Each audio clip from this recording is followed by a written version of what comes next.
like to say that the kind of experience that I gained as a nurse in infectious disease unit, I think today I'm more prepared that in case of any infectious disease or any pandemic, for instance, I can be able to handle. Because what I came to realize, whatever is important in a pandemic, is that you know the causative agent and the mode of transmission. The moment you know those two, you can be able to know the type of PPE or protective measures that you can be able to take, so that now you can be able to take care of others. But you must have people who can soldier around and say that I can be counted among people who can say, well, I can be able to do it. My name is James Maragori Gashago. I'm a critical care nurse, currently attached to Kenyatta National Hospital, infectious disease unit. I started my nursing career year 2009, having started my diploma at Tumutumu School of Nursing year 2006. So I qualified in 2009. Later I joined the ministry year 2010. I have worked in Wajir County, Wajir District Hospital. I also have worked in far-flung area of Wajir East District, then a hospital called Korofarar Sub-District Hospital. I also have worked, after 5 years working in Wajir, I was transferred to Nyeri County, where I worked in a critical care unit for 1 year. Then I transferred to Meru County, I worked for 1 year. So from 2016, I've been working at Kenyatta National Hospital. I started working as in ICU, medicine ICU. Immediately after COVID-19, I was deployed to infectious disease unit, Bagathi, which was at Bagathi Hospital. From the time of COVID-19 to date, I've been working in infectious disease unit. As I can attest, I'm also a father of 3. I'm married to 1 wife. I have 3 kids. I'm a Christian also. I fellowship at Presbyterian Church of East Africa, a place called Kamangu in Kikuyu sub-county. I think in terms of Kenyatta National Hospital, if I can start from there, had prepared us. In 2017, we were taking for a training here at Kenyatta concerning Ebola. And basically we are trained most how to deal with infectious diseases and how to work in what we call CTUs, that is infectious disease units. From 2020, when COVID came to Kenya, I was among the people who were selected. From my experience, it was not an easy thing. It took grace of God. It took professionalism. Also bearing in mind that we had previous training, it was also a good ground for me to go and tackle COVID-19. Also COVID-19, when it came professionally, I was feeling that it's as if somebody is not happy about me, because why should you select me among so many? But later I came to learn that it was a good experience. I have enjoyed having worked in COVID-19 center. I have enjoyed having dealt with COVID-19. It has given me more experience. And when I was selected, what happened is that I think because of the effect of being told that you are going to work in COVID-19 center, I started developing symptoms of COVID-19. And I remember I started coughing. I had to keep myself away from the home. One of the room, I did put on the mask. I called the Kenyatta National Hospital. Then now I've been having cough, I've been having fever. I think I got COVID-19, but it was not. I was transferred from my home using an ambulance to Bagathi. I was admitted there. Luckily, it was done the COVID test. It was negative. But from that experience, now that is the time that we agreed with my spouse that now we need to separate for some time, because you had a scare.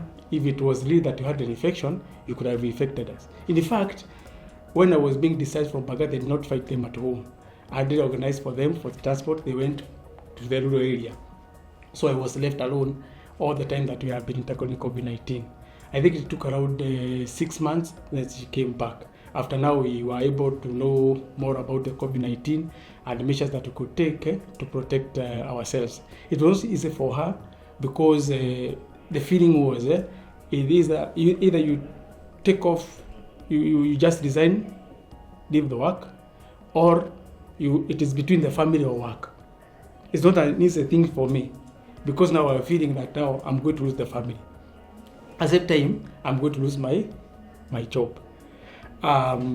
It was a very thin line, and I usually say that it took the hand of God, because they took the intervention of their parents, because they accepted them at our rural area. And luckily, the kids were not at school at that time, but my kids were also very young. So at least we were able to forge ahead well. But it was emotionally, for if you are married, you have your wife, you are used to everything to be done around you. Now nobody is around where you are. I'm used to playing with my kids. They are nowhere to be seen. And I remember when they came back, my daughter was not even recognizing me. That was the lowest moment that I had, because when I picked them from the bus station, my daughter, when I started to hold her, she cried back and went back to the mother. So I felt like that was the lowest moment that I've ever had in my life, because I was separating from them simply because I'm working in an IDU, and mine is to try to alleviate pain and to alleviate the death, or to make the patient who had COVID-19 more comfortable. But at the same time, it's affecting me on the other side. So it was, for my family and COVID-19, it was not an easy task as well. Yes, the effect to my family. Yeah. We used to have what we call morning briefing. Morning briefing were sessions that were done by our mental health department. They used to come, sit us down, and we are to air out what we are feeling. And we could say if anything that we have tackled. Like now I remember sharing about my family. I remember sharing how I felt that some of my colleagues here were running away from me simply because I was working in IDU at Bagathi COVID Center. And it was from that time, those breathing were helping us emotionally, and we could feel that somebody is listening to our feelings. Because that time you could just keep it to yourself, and it could have put one into depression. But this morning the breathing were good. Then from morning the breathing, we'll have at least have something to eat. Because now when you are going in an infectious area, we had a specific PPE to put on. So you are going to cover yourself. So you need a lot of energy. So we put on. The good thing, we never lacked our PPEs. That was quite commendable, because we had our PPEs and we could prepare before we could get. How many patients do we have a plan. So we are going to bathe this patient, we are going to give them medication, we are going to dress them, we are going to turn them. For those who are to be assisted feeding, we are going to assist them. For those who have a nasogastric tube, we are going to feed them also. So we plan ourselves. So all those tasks, we ensure that we are going to do them appropriately, timely, so that we don't also take a lot of time in the patient's area. Remember, it's also a risk area. Despite having a PPE, we don't have to stay there for a long time. So prepare, then have our team leader, because we usually had a team leader who would usually, after you have gowned, I cannot be able to recognize you as a person. So you need to be labeled. So you are labeled quite well. then you go to the patient area. Then you go to patient's area. We used to do exactly what we used to our normal patients. You would greet them, and they know us by our names because we have our names greeted on the PPE. So basically, we could just do our nursing procedures as per se. Even those who are working in ICU, the procedure was still the same. So take care of the patient, do whatever is supposed to be done for the patient. Give them medication, make them comfortable, bathe them, ensure that they are well nourished, the environment that they are living is clean. Then we'll just go off and the gown, then we go back to our nursing station. Then we do the recording. And at the end of the day, remember that time, we had to leave a bit early because by 7 p.m. we're supposed to be back to our homes.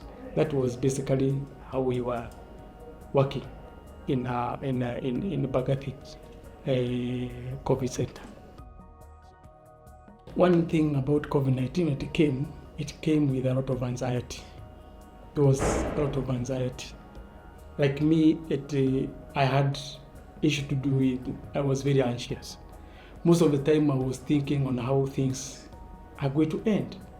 I remember having gone through counseling sessions. I had a counselor attached to me. We were attached to a counselor. I used to talk to the counselor severally because my feeling then was like the world was coming to an end. Remember, my family is away from me.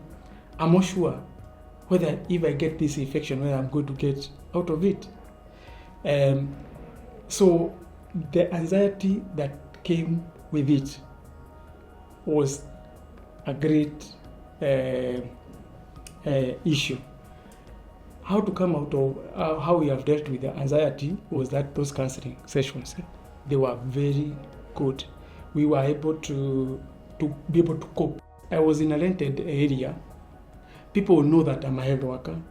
Some of them will know that I work in Mbagathi. So the relationship that you had with them initially changed. And they could see that you could be the reason why they could be dying of COVID-19 because you're coming from a COVID center or COVID treatment center.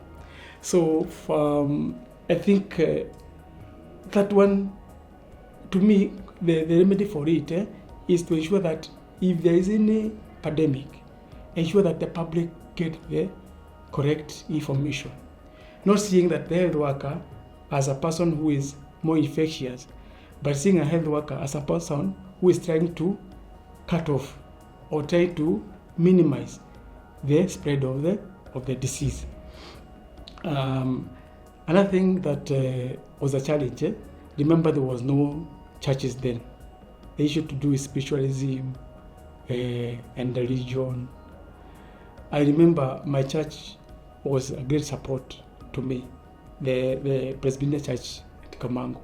These people, the church never discriminated me at one time. In fact, when the churches came back, they gave me a platform whereby I was talking. I used to give health information to the church concerning the same. Now when it comes to health part, for us health worker, our main challenge was supply sometimes. Worldwide, we had the issue of supply. Supplies went off, like N95 masks that we're using to cover ourselves. The PPEs, they were out of stock at one time. Remember, at one time we were short of oxygen in the country. Remember the time that the government was telling people to bring back the cylinders that they had.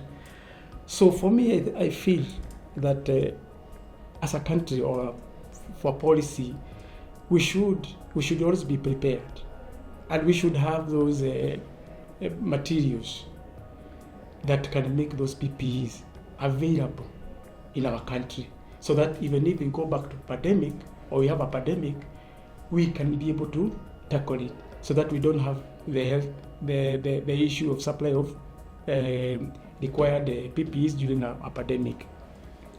Another challenge that I saw then was the economic challenge that came, it also affected us in one way or another, because some of our siblings, maybe they lost job, and we were only people that were supporting them. And I remember, I think for that, I think for all of us as a country, I think we should be prepared. At any one time that you are working, you should be prepared that there can be a time that the economy can be told that everybody should be at home. What can I do? Okay? So we should be planning at all times, that always when you are working, remember that a time may come that you may be told that now you need to work from home, or you have been halted from working. So I think those are some of the challenges that I saw that were affecting us at that time. Okay, for correct and proper management of pandemics, we were talking about PPEs. But if you look at the pyramid, the PPEs are the least.